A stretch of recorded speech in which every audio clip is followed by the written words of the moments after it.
compartilhar a tela. Onde é que está compartilhar a tela? Aqui. Bom, na semana passada, nós avançamos um pouco mais, né, no tema da aula, que foi a Primeira República. E eu, na semana passada, encerrei ali a primeira etapa daquilo que a gente chama de república oligárquica, tá? Então, só para a gente retomar a fala, a Primeira República ela está dividida em dois blocos, né? Os 5 primeiros anos, chamados de República da Espada, que são controlados por 2 presidentes militares, Deodoro da Fonseca e Floriano Peixoto. Período esse marcado por uma instabilidade política, tendo em vista que a proclamação da República foi um golpe dado por uma minoria de 15 a 20 pessoas, e tendo em vista que naquele momento foi necessário um certo esforço para se criar uma nova Constituição que pautasse esse novo momento do Brasil, agora um momento republicano. E aí, em 1894, os militares eles passam a bola para os civis, que inaugurariam, a partir daquele momento, a segunda fase da Primeira República, chamada pejorativamente de República Oligárquica, período que vai durar até 1930, quando a gente se encerra, em linhas gerais, a Primeira República. E aí nós vimos que de 1894 a 1930, em sua maioria, nós tivemos presidentes de São Paulo e Minas Gerais. Uma, talvez, se não a principal... Opa, tem gente tentando entrar aqui. Talvez a principal característica da Primeira República é essa alternância de poder entre paulistas e mineiros, principalmente paulistas, tendo em vista a força que o Partido Republicano Paulista exercia na política nacional. E aí eu me concentrei na semana passada nos 3 primeiros presidentes. E por que esse esforço para me concentrar nesses 3 caras? Porque a base de toda a estrutura político-social da Primeira República, ela foi sendo construída nesses 3 primeiros mandatos aqui. Então, de 1894 até 1906, ou seja, nesses 8 anos aqui, nós tivemos a formação do alicerce, 2 alicerces do que a gente convencionou chamar de República Oligárquica, né? Que é justamente essa segunda fase da Primeira República. E aí eu vim traçando um a um os presidentes desses anos iniciais da República Oligárquica, né? Comecei a falar com vocês sobre o Prudente de Moraes, né? Ele vence as eleições com quase 90% dos votos, mas o governo dele vai ser marcado pelo enfrentamento da Guerra de Canudos. Além disso, no finalzinho do governo Prudente de Moraes, nós vamos ter uma queda, né, nos preços do café em virtude de uma super safra que aconteceu ali no finalzinho do século XIX. Então, esses 2 elementos, a Guerra de Canudos e a queda do preço do café, foram importantes para orientar o governo federal brasileiro nos mandatos seguintes, né? E a gente viu que depois do Prudente de Moraes, é eleito presidente da República o Campos Salles, né? De novo um presidente paulista, ele de novo ultrapassa a margem de 90% dos votos, tá? E o governo Campos Salles vai ter uma importância vital, porque ele vai ser o segundo presidente paulista, né, na sucessão presidencial, e ele vai iniciar, né, ele vai dar o start nas primeiras políticas públicas que vão criar aqueles alicerces aos quais eu me referi anteriormente, né?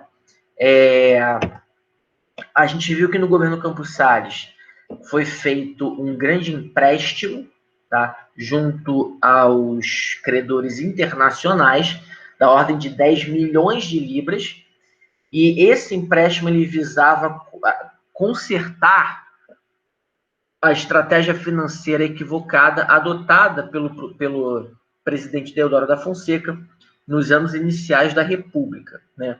A República havia sido proclamada há mais de 10 anos e o Rio de Janeiro, principalmente, ainda vivia uma espiral inflacionária gerada a partir daquela política chamada de encilhamento, né, que foi a emissão de papel moeda no início da República aqui no Brasil. Então, o governo Campos Salles, ele contrai empréstimos estrangeiros e, em contrapartida, ele vai condicionar o pagamento dessa dívida à receita gerada por alguns serviços públicos aqui no Rio de Janeiro, como, por exemplo, o serviço de abastecimento de água da cidade e o da Estrada de Ferro Central do Brasil, além de amarrar, né, como condicionante para o pagamento desses empréstimos todos os impostos recolhidos na alfândega brasileira. Então, o governo Campos Salles, ele começa a nos dar um indício de que a república oligárquica, ela não vai ter um compromisso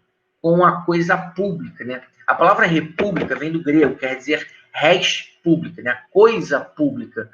E a gente nota, a partir já desses compromissos firmados pelo Campos Salles, que não há um certo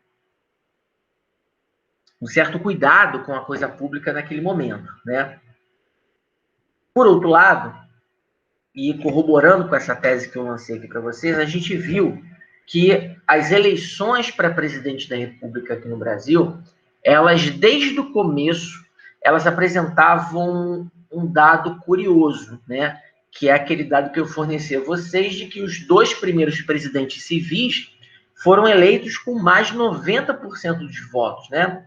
Isso é muito estranho, porque é uma coincidência, muito coincidência, né? Então, essa característica, né, de voto maciço em um determinado candidato denunciava que a República ela já possuía alguns vícios que marcariam toda essa fase republicana, né? E um desses vícios era o famoso voto de cabresto. Era aquele voto obtido, entre aspas, na ponta da faca, em que as elites locais, principalmente aquelas elites ligadas às oligarquias aqui no Brasil, elas exerciam uma grande influência sobre os eleitores, né? Como o voto era aberto, não era um voto secreto, o camarada chegava na sessão eleitoral, ele declarava o seu voto, ficava muito fácil a fraude, né? E isso permitiu a influência dessas elites locais, principalmente naquelas regiões mais afastadas dos grandes centros urbanos, né? Porque nas grandes cidades, o fazendeiro ele não tinha nenhuma influência. Só que o Brasil ainda era um país majoritariamente rural. A maioria da população morava no campo e não na cidade. E por morar no campo, as comunidades rurais acabavam girando em torno daquele personagem que a gente vai chamar aqui de coronel, que era um latifundiário, era geralmente o homem mais rico da região e era, consequentemente, o cara que tinha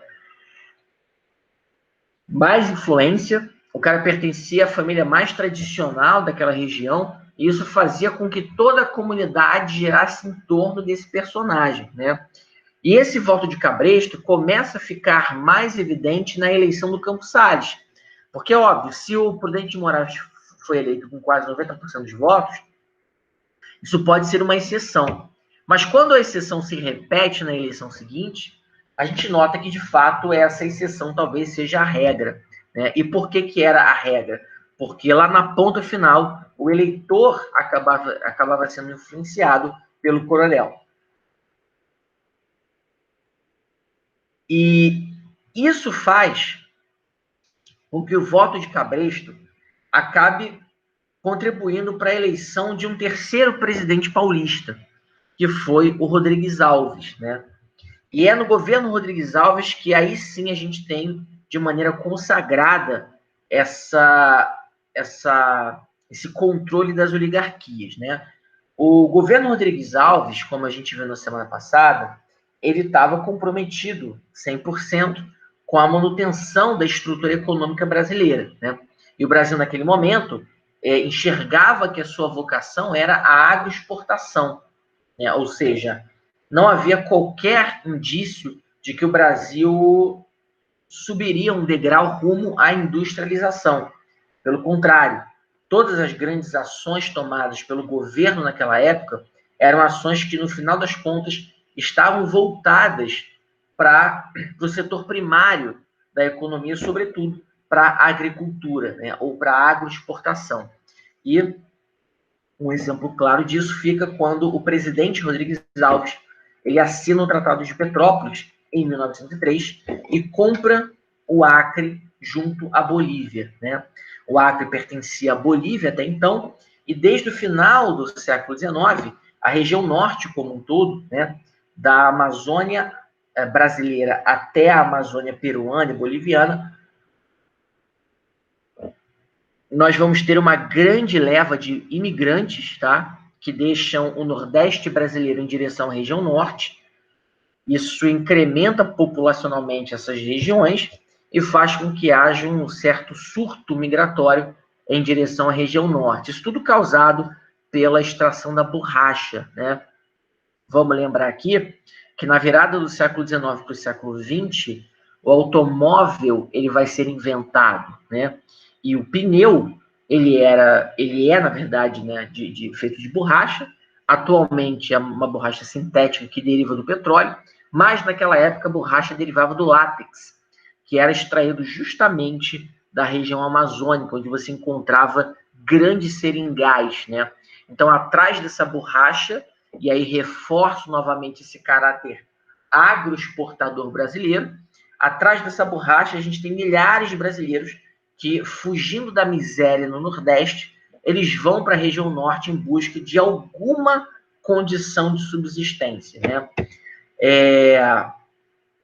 Curiosamente, de maneira muito paradoxal, muito esquizofrênica, era uma república que mantinha a estrutura econômica agroexportadora, ligada a uma tradição quase que colonial brasileira, mas, ao mesmo tempo, ela tentava se posicionar como uma vanguarda no hemisfério sul, né?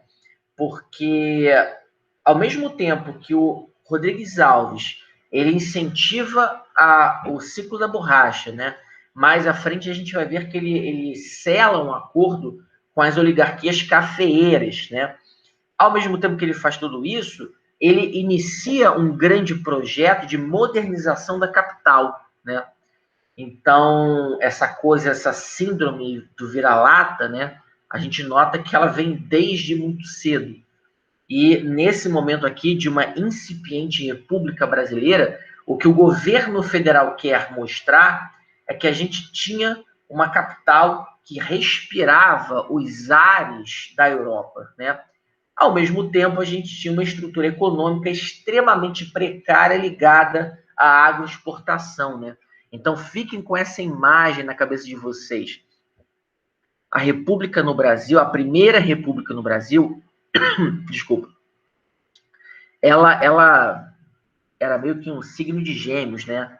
Ela tinha uma vocação agroexportadora, ligada às tradições mais coloniais brasileiras, né? Extremamente comprometida com as elites ligadas ao café, à borracha, e ao mesmo tempo ela tentava se mostrar moderna, revitalizando a capital federal para tentar dar uma certa maquiada e mostrar aos estrangeiros que vinham ao Rio de Janeiro que eles estavam, na verdade, numa cidade que era uma vanguarda do hemisfério sul, né? E esse movimento de modernizar a cidade do Rio de Janeiro, que conforme nós vimos, foi alavancado pelo prefeito Pereira Passos, né? Que foi indicado, foi escolhido diretamente pelo Rodrigues Alves para governar a cidade, e ela consistia em, como a gente falou aqui algumas vezes, modernizar a capital através da transformação arquitetônica do Rio de Janeiro, né? Porque se você caminhasse pelo Rio de Janeiro em 1902, 1903, você ia encontrar uma cidade bastante, não vou dizer pobre, mas uma cidade que conservava elementos arquitetônicos, desculpa, ligados a um Brasil monárquico, a um Brasil do século XIX, né? Então, a arquitetura da cidade do Rio de Janeiro era uma arquitetura predominantemente colonial, né, que vinha desde o Brasil colônia e ganhou força no momento que a corte portuguesa chegava ao Brasil em 1808, né? Curiosamente, o governo Rodrigues Alves, ele acontece justamente ali no momento que o Rio de Janeiro está quase celebrando aí o centenário da chegada da corte ao Brasil, né? Então, a ideia, na verdade, era você apagar todos os vestígios de monarquia no Brasil, tá? E isso passava pela reescrita da memória e da história do Brasil, né? Seja ela história narrativa ou seja ela uma história arquitetônica. Então, a ideia do Rio de Janeiro era você apagar, de fato, todos os vestígios de um Brasil que um dia foi colônia de Portugal. E um Brasil que agora tentava se assumir como uma vanguarda do Hemisfério Sul, né? E a inspiração para isso agora seria a França, seria Paris. E o projeto do Pereira Passos era 100% inspirado nas reformas urbanas pelas quais passou a cidade de Paris ali na segunda metade do século XIX, tá? E aí, essas reformas aqui no Rio de Janeiro, elas vão ser marcadas pela remoção de alguns morros que existiam no centro da cidade e pela abertura de largas avenidas, né, chamadas de boulevard, né, o nome já denuncia essa inspiração francesa, né, boulevard. O que é um boulevard? É uma avenida cortada por um canteiro central que interliga duas praças. De um lado, aqui embaixo, a gente vai ter a Praça Mauá, e lá na frente a gente vai ter a terra dos cinemas, né? A Cinelândia, Cineland, né? Então, essa cidade do Rio de Janeiro que começa a respirar esse clima de Europa, né? Clima, obviamente, do ponto de vista arquitetônico, né? Porque aqui continuava a ser quente pra cacete. Mas essa cidade que tenta apagar esse ar de colônia portuguesa e tenta se colocar agora como uma Paris dos trópicos, ela meio que vai tentar concorrer com outras cidades, como Montevidéu e Buenos Aires, que fizeram o mesmo processo de mudança, tá? Deixa eu mostrar aqui para vocês uma coisa interessante. Vamos colocar aqui Cidade Velha.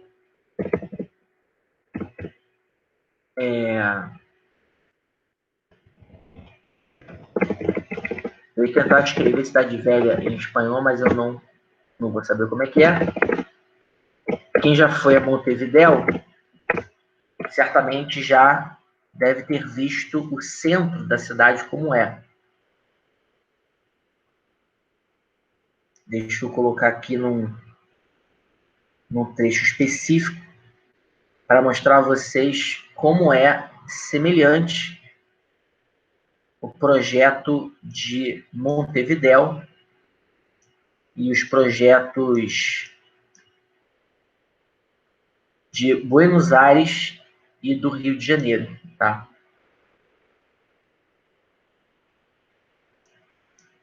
Deixa eu ver se eu encontro algum prédio. Ah, tá aqui, ó. Quero que vocês olhem para essa fachada aqui de prédio, tá? Deixa eu ver se tem alguma outra. Tem essa aqui do outro lado da praça, ó. Essa outra fachada aqui, tá? Olhem para isso aqui. Olhem para essa fachada, beleza? Agora vamos a Buenos Aires.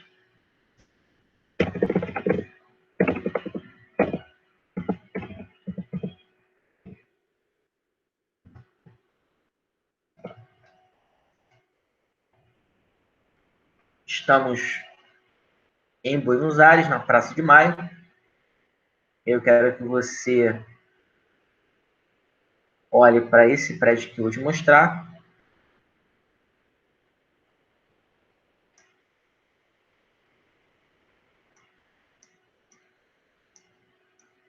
Olha para esse prédio aqui. Tem um outro aqui do outro lado da rua. Vamos aqui para o outro lado da rua. Cadê o prédio que eu queria? Tá aqui, ó. Olha para essa fachada. Beleza?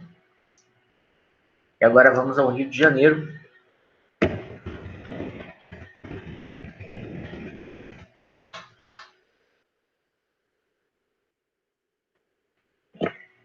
Estamos aqui indo para a Avenida Rio Branco.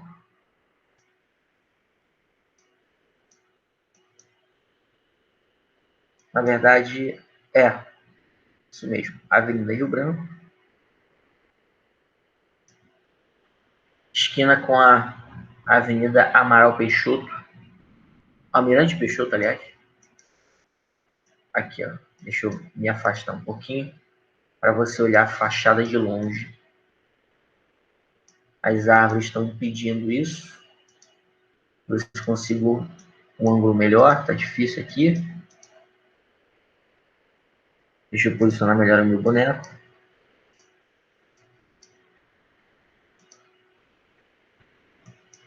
Ah, meu Deus do céu, peraí. Cara, tem um monte de árvore aqui na frente. Não sei se eu vou conseguir mostrar para vocês. Ah, acho que aqui ficou melhor. Ó. Dá uma olhada nesse prédio aqui. Aí eu te pergunto, você consegue encontrar semelhança entre este prédio e os prédios que eu mostrei em Buenos Aires e Montevidéu? Vocês conseguem encontrar semelhança arquitetônica?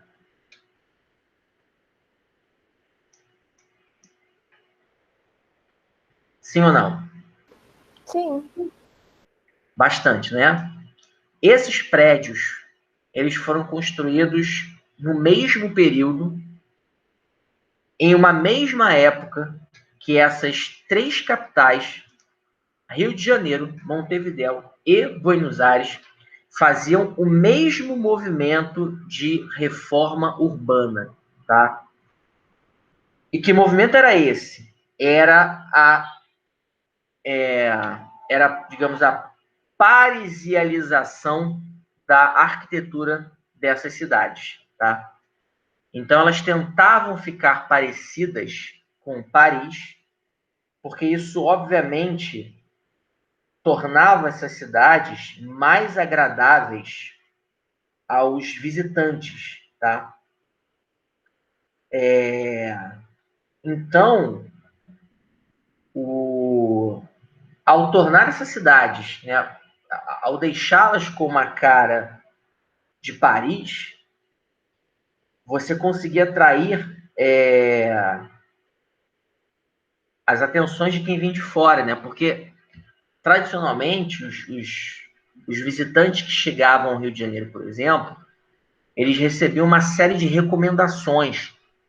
Recomendações essas que diziam que o cara, por exemplo, quando deixasse a cidade, ele tinha que passar por uma quarentena, né? Porque a cidade do Rio de Janeiro, ela era um grande foco de doenças, né? Vamos imaginar que o Morro do Castelo, ele cobria grande parte do centro.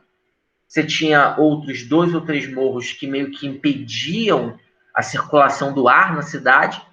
E isso fazia com que do centro da cidade para trás, o Rio de Janeiro fosse uma região muito quente e úmida, né? E a gente sabe que as regiões quentes e úmidas, elas favorecem aí um maior desenvolvimento de doenças. Então, cara, você tinha surtos de varíola, sarampo, cachumba, catapora, que tornavam a cidade do Rio de Janeiro um ambiente bem insalubre, né?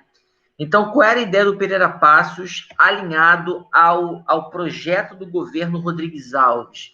Era modernizar a cidade do Rio de Janeiro, tornando uma cidade mais agradável do ponto de vista arquitetônico, mais arejada, para você reduzir os focos de doenças, né? E, ao mesmo tempo, o Pereira Passos ele iniciou um grande movimento de vacinação obrigatória, né? Ele chamou aí o médico sanitarista Oswaldo Cruz para que ele liderasse uma campanha de vacinação na cidade do Rio de Janeiro. Só que o problema é que, na época, essa campanha, né, assim como o projeto de reforma urbana, foi uma campanha bem arbitrária, né? Porque, imagina, para eu poder construir todos esses prédios inspirados em Paris, eu tive que derrubar um monte de construção que havia nessa região e que abrigavam diversas famílias, né? Era muito comum naquela época, né? Quer dizer, é muito comum, né, em uma cidade as pessoas com menos condições financeiras morarem no centro, ou seja, morarem próximas ao trabalho, porque elas não têm condições financeiras de se deslocar, né? Você pode observar que o Rio de Janeiro é uma cidade bem diferente, né? Porque geralmente quem mora próximo ao centro, né, é a população mais pobre. Aqui no Rio de Janeiro, não. Quem mora próximo ao centro, né, por exemplo, quem mora na Zona Sul, é a população com maior poder aquisitivo, né? Porque é uma população que tem condições de se deslocar facilmente ao centro. E a população mais pobre acaba indo para regiões periféricas ou para as regiões marginalizadas dentro das regiões economicamente mais favorecidas. Então, no Rio de Janeiro, quem morava no centro era a população mais pobre. E essas populações moravam nos cortiços, que, para darem lugar a essas construções mais europeizadas, os cortiços foram removidos num movimento chamado de bota abaixo. E foi um movimento que, pelo próprio nome, a gente pode observar que foi um movimento violento. Então, imagina, junto ao movimento de desapropriação, a gente teve uma campanha de vacinação obrigatória. Então, você soma esses dois fatores, é óbvio que a população mais pobre do Rio de Janeiro ela vai ficar meio cabreira com o que está acontecendo, né? E é uma campanha de vacinação que não consegue fornecer os elementos a essa população para que ela entendesse corretamente o que estava acontecendo. Tinha muita gente que acreditava que essa campanha de vacinação era uma campanha de extermínio da população mais pobre. Então, cara, você pode ver pelas charges das revistas da época, né? Revista da Semana, a revista O Malho, que eram duas revistas bastante críticas ao governo, elas vão criticar abertamente essa campanha de vacinação, né? Que tem um efeito social extremamente controverso, porque aqui no Rio de Janeiro, por exemplo, entre os dias 11 e 14 de novembro de 1904, vai explodir a revolta da vacina.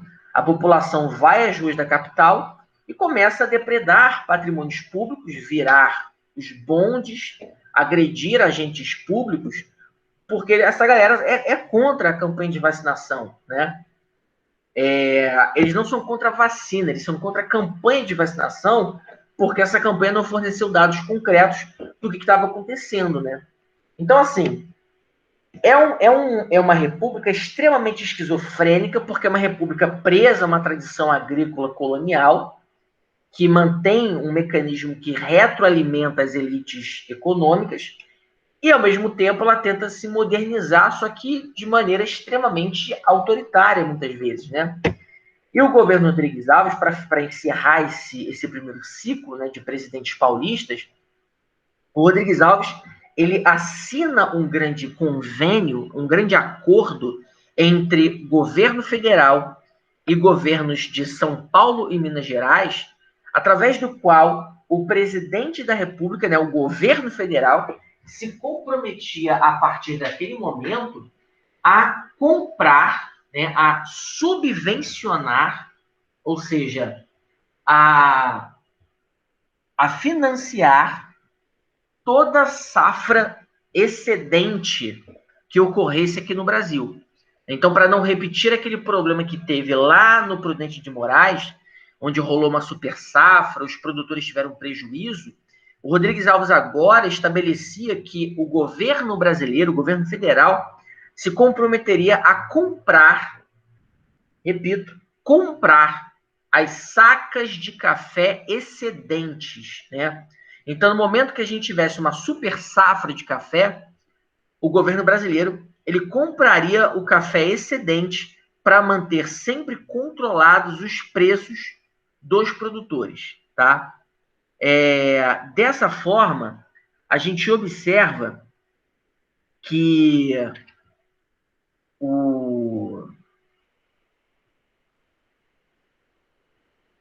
dessa forma a gente observa que o Prudente de Moraes, o Campos Salles e o Rodrigues Alves, eles vão adotar políticas que corroboram para a criação de uma estrutura político-social extremamente viciada aqui no Brasil, tá? E que estrutura era essa?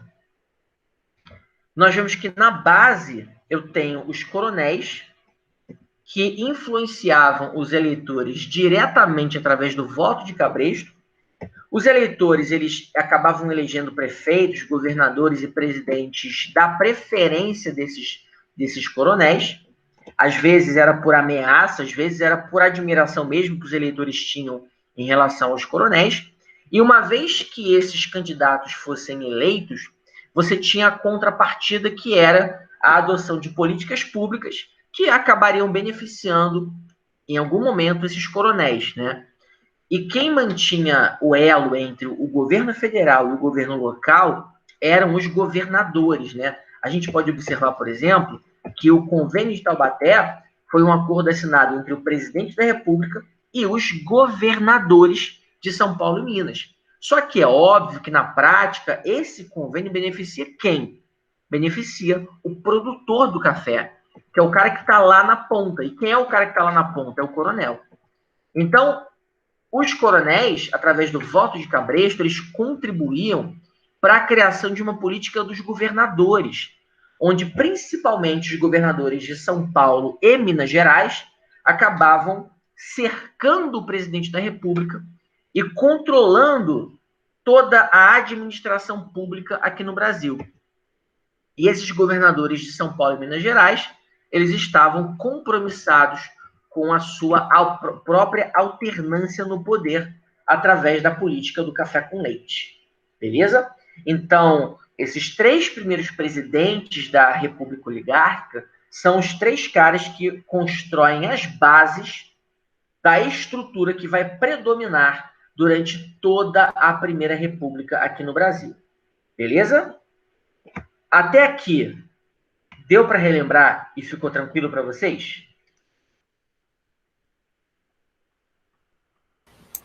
Sim. Beleza. O que vai acontecer? Em 1910, tá? E a partir de agora, obviamente, eu não vou focar mais em todos os presidentes, mas a gente vai pontuar um ou outro. Em 1910, nós vamos ter uma campanha, né, aqui no Brasil, por conta das eleições presidenciais, tá? Depois do Rodrigues Alves, quem assumiu a presidência foi o presidente Afonso Pena. Ele morreu em 1909, assumiu o vice, Nilo Peçanha, e em 1910 haveria novas eleições. Só para a gente lembrar aqui a trajetória, tá, de presidentes, o Afonso Pena era mineiro, né? Então lembra aqui da política do café com leite.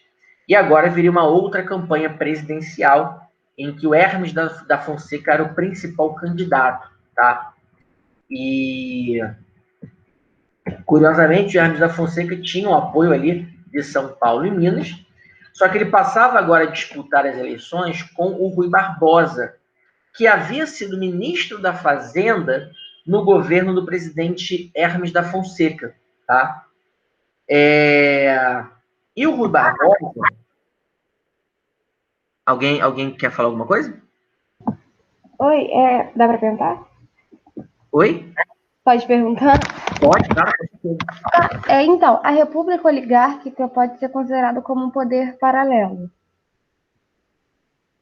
Na verdade, República Oligárquica é um termo que a gente usa para caracterizar o período da Primeira República em que as elites ligadas à economia do café influenciaram e participaram ativamente do governo da administração pública. Não é um poder paralelo, porque, na verdade, ela era o próprio poder, sacou? Os Entendi. presidentes... É porque uma coisa que eu tinha ficado confusa é porque tanto no governo do Floriano Peixoto como do Deodoro da Fonseca, eles eram militares, mas tinha o federalismo também, né?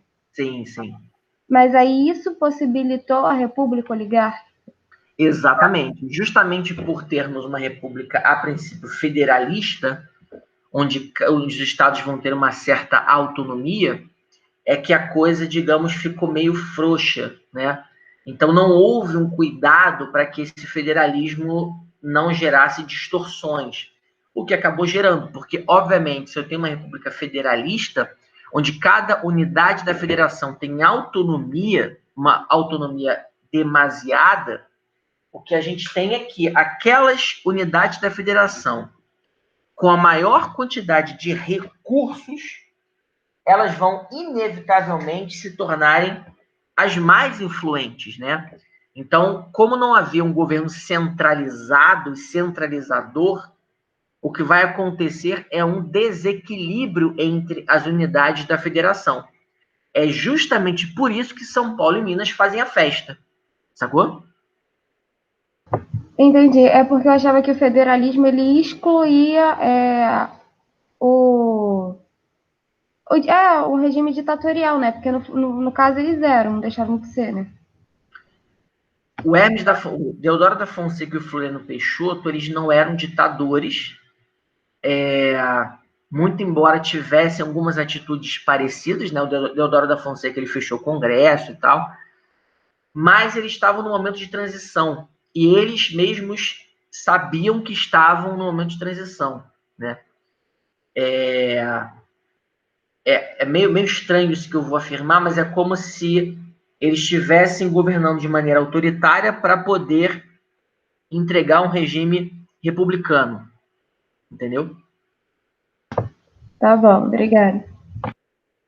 E aí, ao criar esse federalismo, né, ao criar na ponta da faca, né, um federalismo, o Deodoro da Fonseca e o Floriano Peixoto, eles acabam construindo uma estrutura que permite essa predominância de duas elites, uma de São Paulo e uma de Minas, controlando toda a política nacional. Tá? Então, em 1910, né, o sobrenome Fonseca, ele volta a circular na política brasileira, porque o sobrinho do Deodoro, o Marechal Hermes da Fonseca, ele se lança candidato, tá? E ele se lança candidato com o apoio das oligarquias, né, de São Paulo e Minas. E ele vai disputar as eleições contra o Rui Barbosa, que curiosamente havia sido ministro da Fazenda do seu tio, Deodoro da Fonseca, né?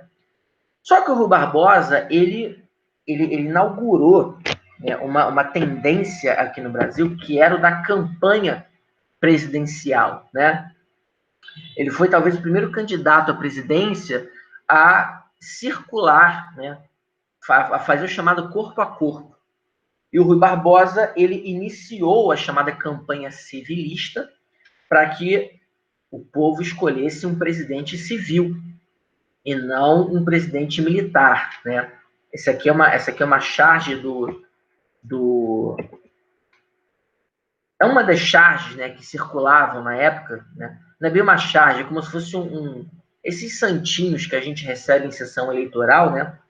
E que alertava a população, né? Escolha o povo. De um lado a lei, do outro as armas, né? Um ou outro destes brasões será colocado a 1º de março na fachada do Palácio do Catete, né? Então, o Rui Barbosa, ele pega um trem aqui no Rio de Janeiro, ele vai até São Paulo, parando em cerca de 32 cidades para fazer a sua campanha presidencial.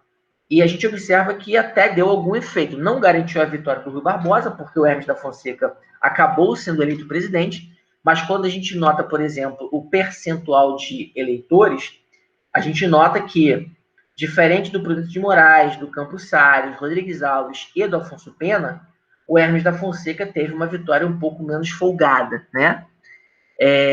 E olha o interessante, né? O efeito do voto de cabresto. O Prudente de Moraes foi eleito com 83% dos votos. 8 anos mais tarde, o Afonso Pena foi eleito com 98% dos votos. Então, em 1906, o voto de cabresto era um mecanismo que estava muito mais afiado nas mãos dos coronéis. E quando Rui Barbosa faz essa campanha política, ele acaba convencendo muita gente, inclusive muitos latifundiários, muitos coronéis, acabam convencidos a votar no Rui Barbosa, né? Que isso não foi suficiente para ele ser eleito presidente, mas mostrou que, de alguma forma, a política do café com leite ela apresentava algumas falhas estruturais, que nos 10 anos seguintes não seriam ainda apontadas. Mas, a partir de 1920, a gente vai notar que a Primeira República ela começou a dar sinais de desgaste, tá? Apenas um detalhe curioso, né? Uma fofoca de fim de semana. O Rui Barbosa, ele é tataravô daquela atriz, a Marina Rui Barbosa. Informação irrelevante, não vai mudar nada na sua vida, mas apenas uma curiosidade. E aí, o Hermes da Fonseca, eleito presidente da República, né, sobrinho do Marechal Deodoro, ele novamente coloca o exército no radar, né? Porque agora a gente vai ter novamente um presidente militar, o que não quer dizer que foi um governo militar, tá? O presidente era militar, mas os ministros não eram militares, a estrutura do Estado não foi aparelhada com militares, era apenas um presidente militar. E na época não era como hoje, né? Hoje, para um militar ser eleito para qualquer cargo, ele tem que estar na reserva, ou ele tem que pedir baixa das Forças Armadas. Na época, você não precisava, você podia continuar na ativa e ser eleito para um cargo eletivo, né? E durante esses 4 anos de Hermes da Fonseca, a gente observa mais 2 indícios de que a República ela tinha falhas estruturais. E que indícios são esses? São 2 revoltas que acontecem no seio do governo Hermes da Fonseca e que vão mostrar que havia questões em aberto que não foram resolvidas por essa República que havia sido proclamada aqui no Brasil. A primeira revolta era a Revolta da Chibata, que ocorreu ali no finalzinho de 1910.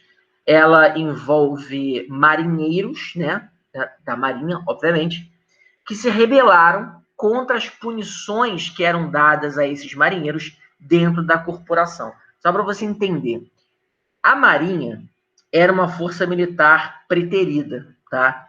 O Exército sempre teve muito mais destaque do que a Marinha. Isso só mudou de, sei lá, 30 anos para cá. Mas o Exército sempre teve mais participação, mais força, mais influência política, até por ser uma força muito maior do que a Marinha. Pois bem, lá na Marinha, você tinha alguns problemas, que era o seguinte, né? Problema número 1. As punições que eram dadas aos marinheiros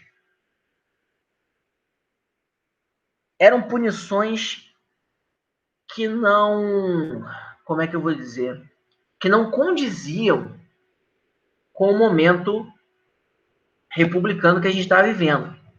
Porque na Marinha, punia-se o marinheiro dando chibatada nele, chicote nas costas do cara, né? E qual é o problema disso? É que 90% dos marinheiros eram negros. Putz, eu tô em 1910. A abolição da escravidão havia acontecido 22 anos antes. Mas se eu tenho marinheiros negros que recebem chicotadas, o que isso remete, hein? Isso remete à escravidão. Então, os marinheiros reivindicavam já há algum tempo que se parasse com essas punições. Até um belo dia que um marinheiro ele acabou recebendo 150 chibatadas, tá? E isso foi o estopim para você ter a eclosão dessa revolta, né?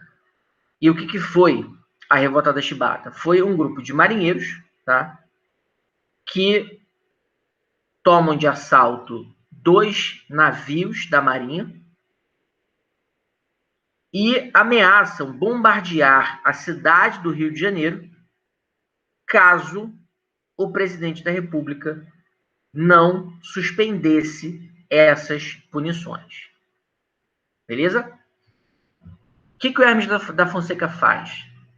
Ele, até para evitar que a cidade do Rio de Janeiro fosse bombardeada, ele acata as reivindicações, ele acaba com as chibatadas, né, com as punições aplicadas aos marinheiros. E uma das outras reivindicações dos revoltosos era a anistia política para os que participaram dessa revolta, ou seja, que eles fossem reintegrados à Marinha e não fossem punidos por insubordinação. Para evitar problemas maiores naquele momento, Hermes da Fonseca também acata essa sugestão e os marinheiros, no dia seguinte, né, a eles se entregarem, eles são reintegrados à Marinha.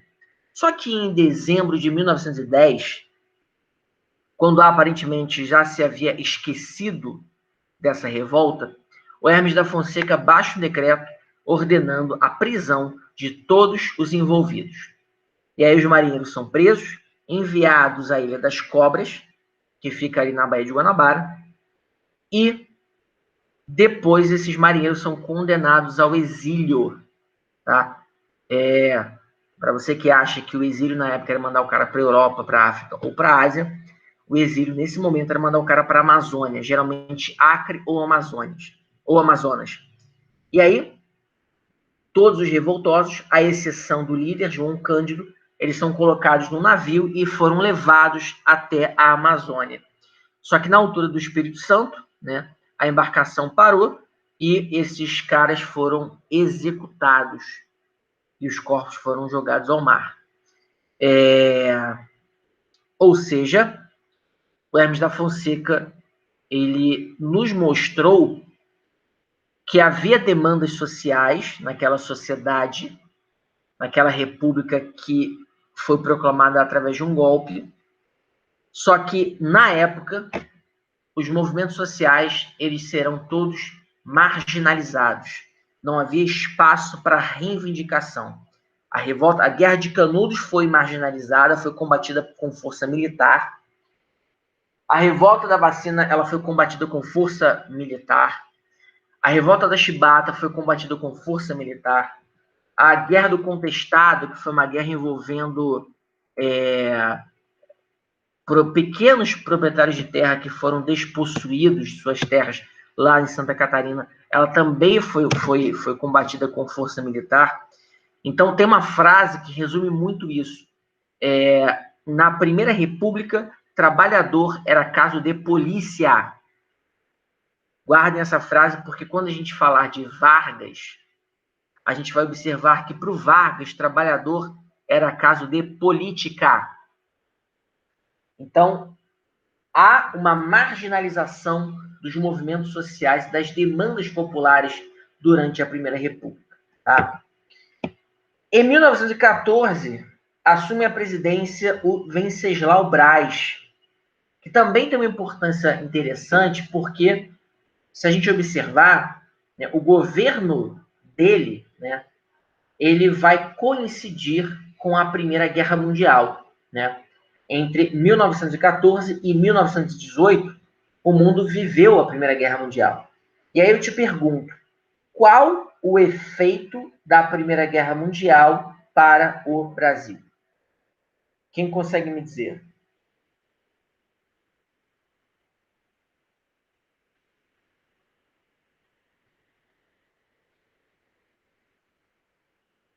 qual o efeito da Primeira Guerra Mundial para o Brasil? O avanço da indústria? Por que o avanço da indústria? Porque eles precisavam, tipo, você tinha falado que na guerra eles pegavam os outros países para fornecer equipamentos, armas e tudo mais. Não sei se é isso. Isso. Durante a Primeira Guerra Mundial, o que você teve foi o envolvimento das potências industriais na guerra, certo?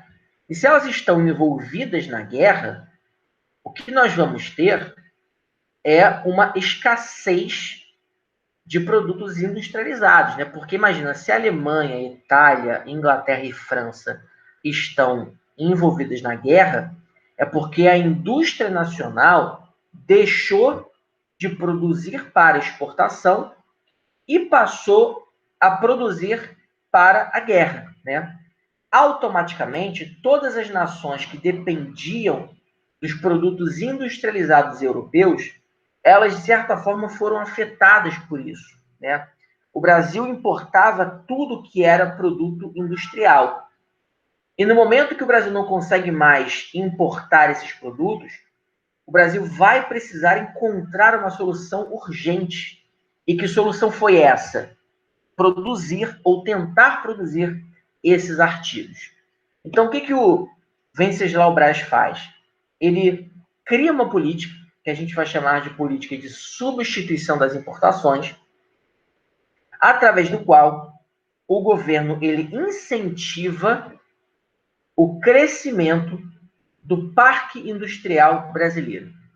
A ideia era o Brasil produzir tudo aquilo que o Brasil importava naquele momento, né? E o Brasil praticamente importava tudo o que era artigo industrializado, beleza? Dá uma olhada nesse gráfico e eu quero que você me destaque o que mais chama a atenção nele.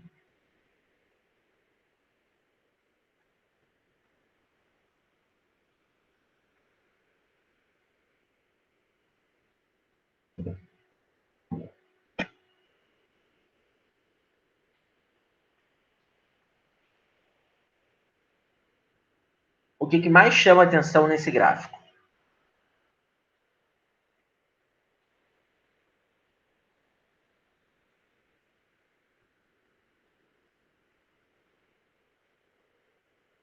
Quem consegue me dizer?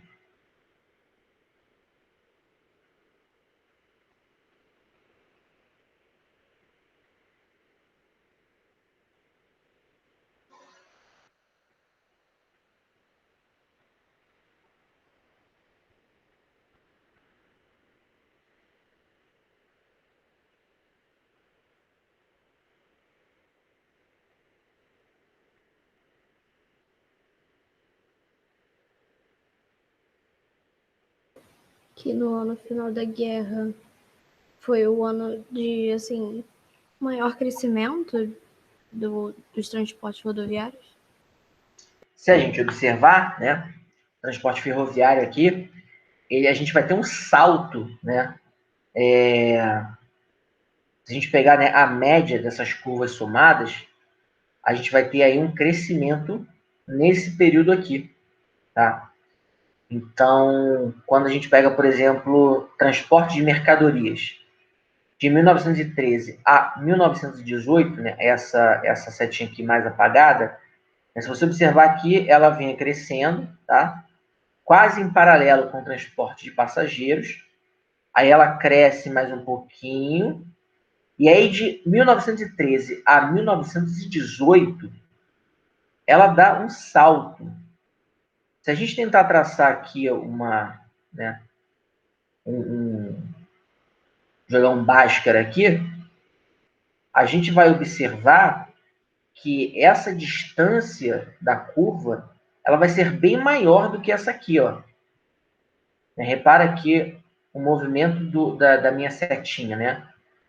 De 1909 a 1913, ela cresceu um pouquinho.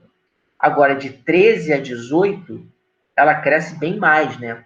Então, se o transporte de mercadorias ele dá esse salto aqui no Brasil, é porque alguma coisa estava acontecendo, né?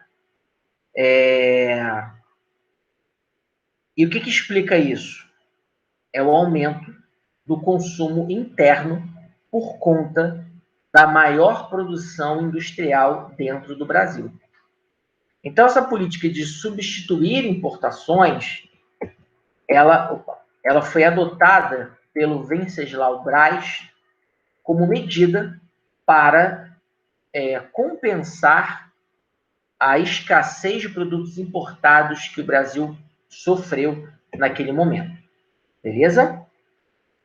Fiquem atentos, porque eu já vi cair questão sobre isso aqui, principalmente nas provas das particulares, tá?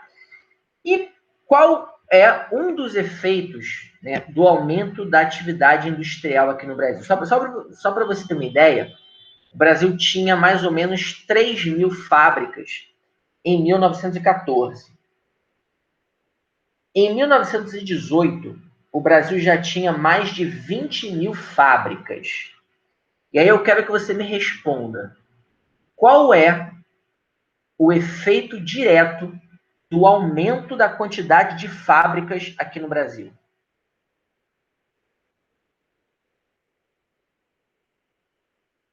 Quem consegue me dizer?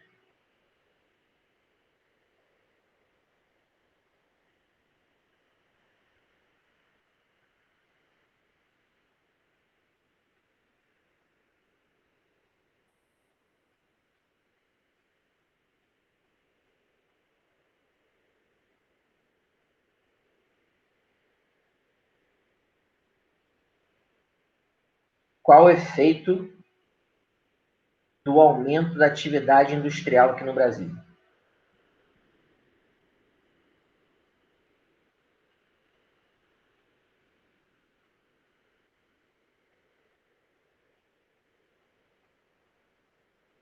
Quem consegue me dizer?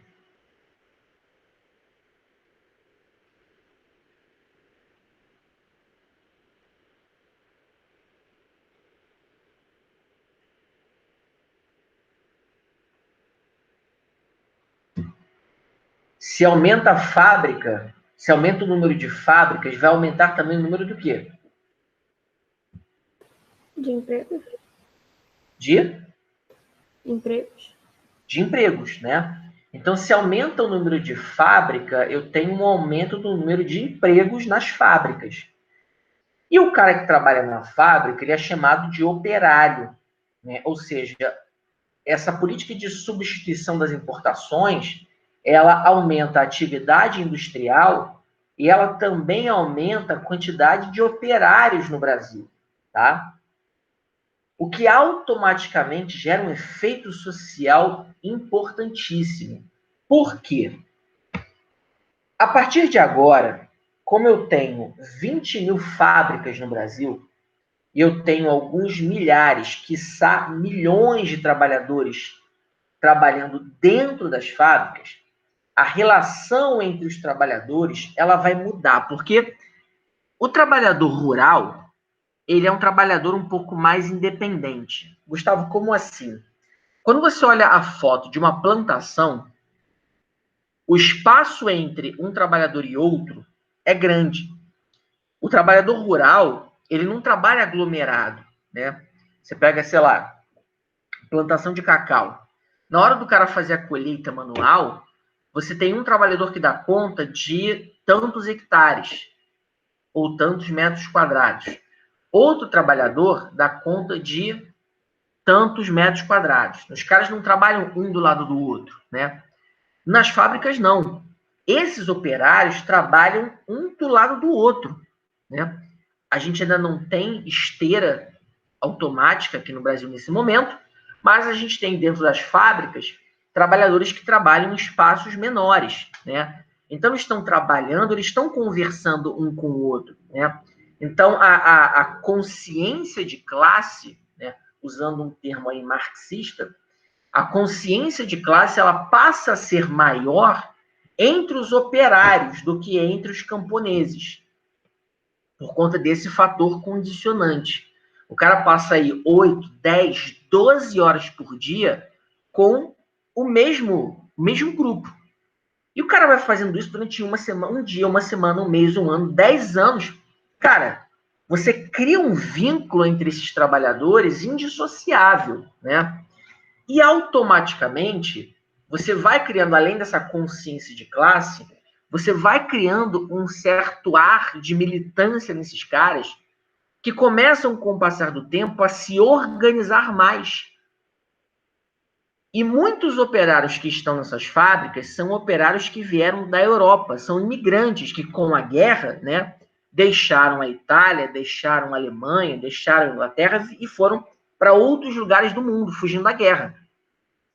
Muitos italianos vêm para cá, porque aqui a gente já tinha colônia de italiano, né? Então, muitos vêm para cá antes da Primeira Guerra Mundial acontecer, quer dizer, ali no comecinho da Primeira Guerra Mundial, tá? E o que acontece é que esses operários, esses imigrantes que vêm para o Brasil, eles são imigrantes que viviam uma outra realidade na Europa, porque lá na Europa, a industrialização ela já havia acontecido há mais de 50 anos.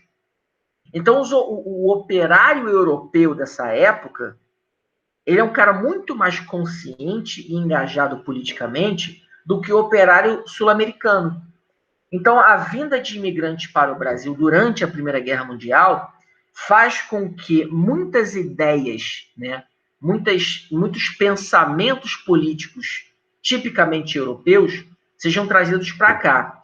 Em especial, o que a gente chama de anarquismo, corrente político-ideológica que prega, né, ao final das suas lutas, a supressão da luta de classes, o fim do Estado, o fim da propriedade privada dos meios de produção e a igualdade entre os indivíduos, igualdade econômica e política entre os indivíduos.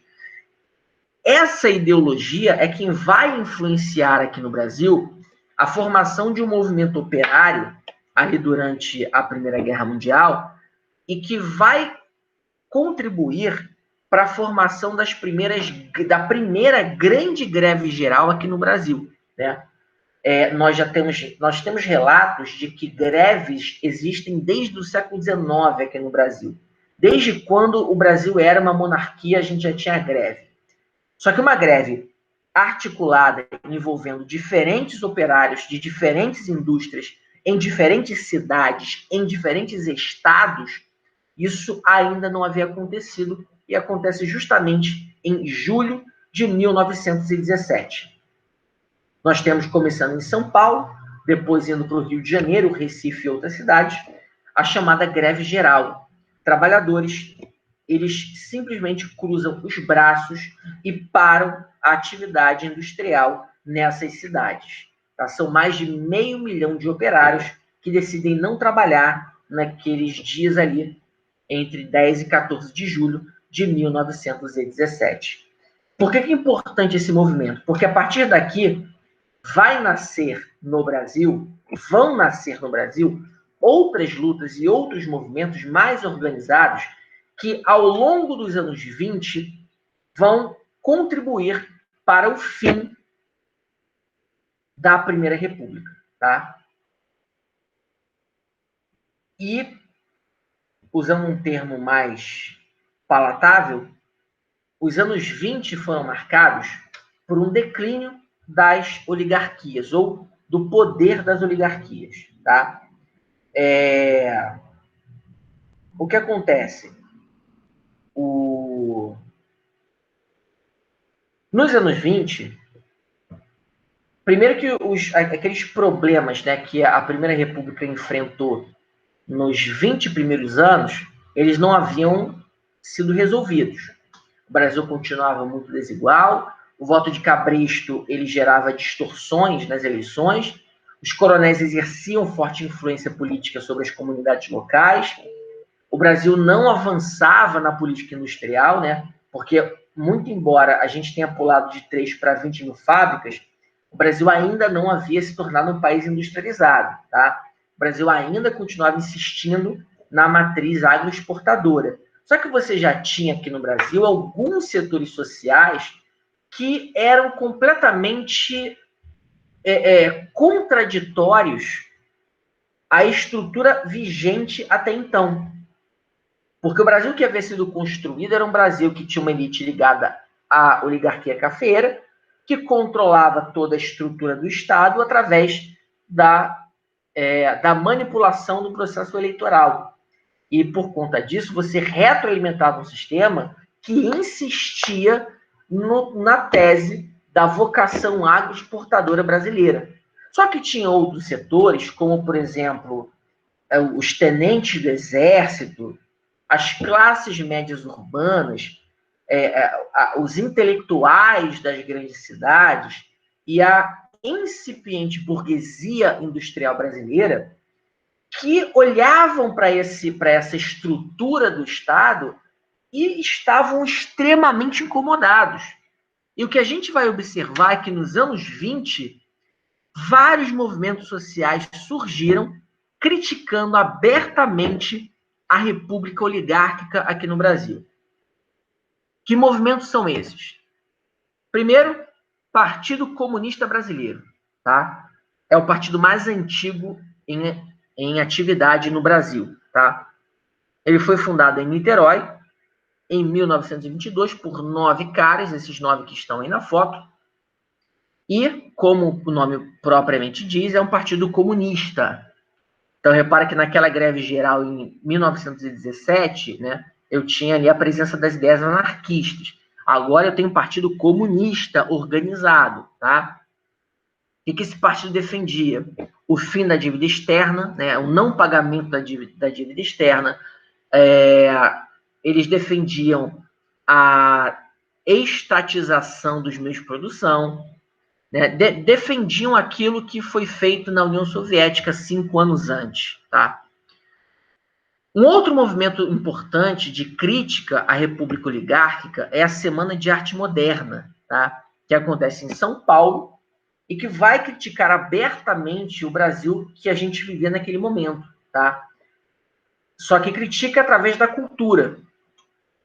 E a Semana de Arte Moderna traz uma nova percepção sobre a cultura nacional. E muitos intelectuais, inclusive, que participaram da Semana de Arte Moderna, eram comunistas e, mais tarde, se filiariam ao Partido Comunista Brasileiro, né? Então, a Semana de Arte Moderna defendia a cultura nacional não naquele viés eurocêntrico, branqueado, né? Mas ela defendia que, de fato, se falasse de cultura nacional como ela era, extremamente sincrética, multicultural e multiétnica, né? A gente cita aqui, por exemplo, uma das obras mais importantes da Semana de Arte Moderna, que foi Macunaíma, tá? Do Mário de Andrade. Macunaíma, para quem já leu, é a síntese daquilo que defendem os modernistas, né? Porque o que é o Macunaíma? Ele é o retrato daquele Brasil que os modernistas queriam denunciar, né? Queriam retratar. Né? E Macunaíma ele vai ser uma espécie de anti-herói, né? Ele vai ser um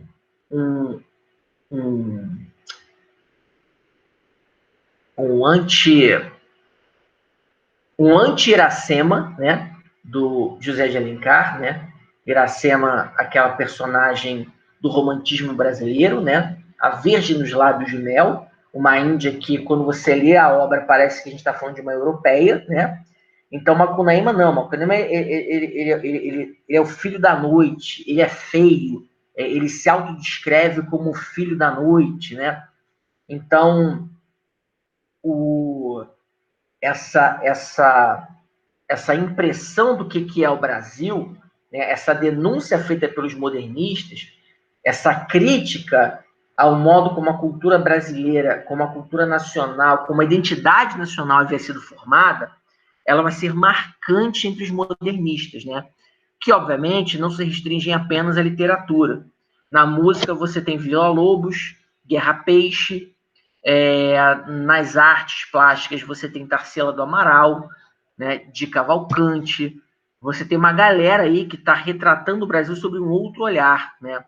Uma das obras, por exemplo, mais importantes do modernismo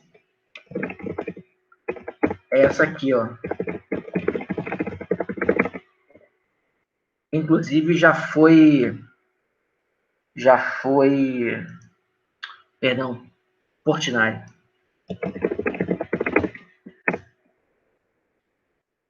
Esse quadro é de 1935, portanto, 10, 15, quase 15 anos depois da Semana de Arte Moderna, mas mostra perfeitamente esse retrato que os modernistas eles traziam para a gente. Cadê a imagem aqui?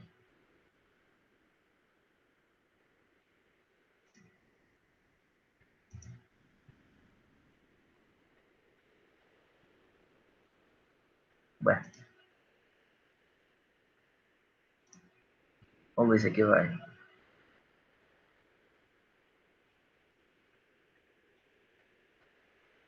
Aqui. Como a gente pode ver, esse quadro retrata os negros, né? Predominantemente os negros, trabalhando, né? E trabalhando pesado, carregando esse país nas costas, né? Então, inclusive, os negros passaram a ser um dos temas das artes plásticas aqui no Brasil, né? Eles passam a ser inseridos na literatura, né? Macunaíma é um desses exemplos, das artes plásticas, né? E na história do Brasil como um todo, tá? E então a Semana de Arte Moderna, junto com o Partido Comunista Brasileiro e junto com a Revolta dos Tenentes, são aí os três principais movimentos sociais que denunciam o que vai acontecer em 1930, que é o que a gente vai comentar aí na próxima aula, quer dizer, na próxima aula de História do Brasil, que é justamente a Revolução de 30, quando o Vargas assume o poder a partir de um golpe de Estado, derrubando a elite de São Paulo, tá? Então, resumindo, a República Oligárquica ela vai se esgotar nos anos 20 e em 1930 nós teremos alguns episódios que vão corroborar para que o presidente eleito, né, o presidente paulista, Júlio Prestes, não tome posse e ele seja impedido por um movimento revolucionário liderado pelo Vargas, que assume o poder em 1930. Mas quando eu falar desse movimento, eu vou retomar aqui esses movimentos sociais para a gente entender como as classes médias urbanas, os intelectuais e os tenentes do exército, né, eles foram importantes para essa tomada de poder e por essa quebra de paradigma aqui no Brasil. Tranquilo? Tranquilo. Ficou alguma dúvida? Não, tudo bem.